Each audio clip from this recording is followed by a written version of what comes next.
अब आपको क्या लग रहा है कि राहुल गांधी जब संसद में आएंगे, क्योंकि आपको ध्यान होगा अडानी वाले मुद्दे पे वो संसद में लास्ट हम्म। बोले थे, और वो मुद्दा मुझे लगता है सरकार उनके भाषण को भी वहां से हटा दिया गया हटा था दिया गया रिकॉर्ड था। से। कुछ उसमें से शब्द हटाए गए थे जो अडानी और मोदी के रिश्ते को लेकर उन्होंने सवाल पूछे थे। हम्म। तो वो स्पीच उनकी बहुत पॉपुलर हुई थी, हम्म। काफी लोगों ने सुनी। और आपसे जब लास्ट मेरी बात हो रही थी तब आपने ही बोला था कि अडानी का मुद्दा आम पब्लिक में पहुंचा। हम्म।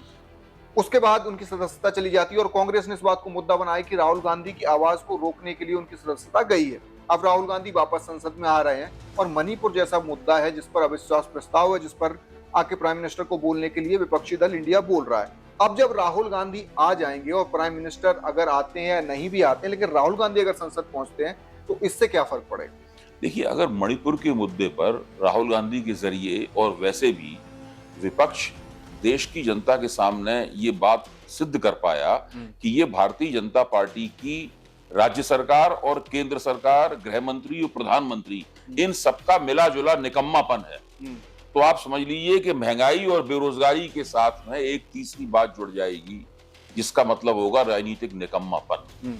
मैं मानता हूं कि जो एंटी इनकम्बेंसी है उसके चार कोने हैं, वो एक चतुर्भुज है। एक कोना महंगाई का है, एक बेरोजगारी का है, एक निकम्मेपन का है और एक भ्रष्टाचार का है।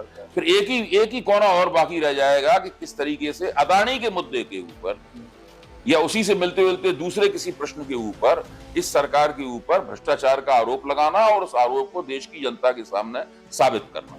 जैसे ही ये चार बातें हुई, ऐसे ही एंटी इनकम्बेंसी का चतुर्भुज पूरा हो जाएगा। और फिर जिस तरीके से जीत स्नोबॉल होती है, उसी तरीके से जो एंटी इनकम्बेंसी है यानी हार की जो संभावनाएं, अंदेशे हैं, वो भी स्नोबॉल होते हैं।